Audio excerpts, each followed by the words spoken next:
سنت کیا ہے؟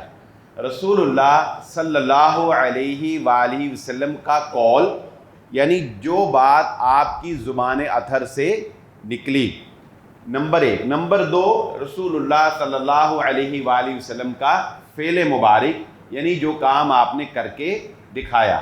نمبر تین، تقریر وہ یہ اردو والی تقریر نہیں، اس کا حدیث میں اس کا اصطلاحی معنی کیا ہے کہ کوئی بھی ایسا کام جو رسول اللہ صلی اللہ علیہ وآلہ وسلم کے سامنے ہوا لیکن آپ صلی اللہ علیہ وآلہ وسلم نے اس پر خاموش رضامندی کا اظہار کیا، یعنی آپ اس پر خاموش رہے، کیونکہ ایک نبی کی یہ شایان شان نہیں ہے کہ اس کے سامنے کوئی دین کے خلاف کام ہو اور نبی اس پر خاموش رہے، نبی اس کی وضاحت نہ کرے۔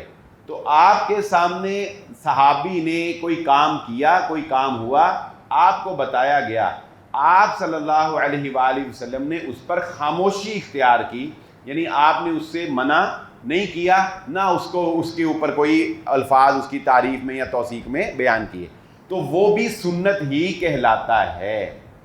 اب یہ سنت ہے۔ اچھا، اب یہ سنت جو ہے یہ ہم تک پہنچی کیسے؟ یہ سنت ہم تک پہنچی ہے حدیث کے ذریعے سے۔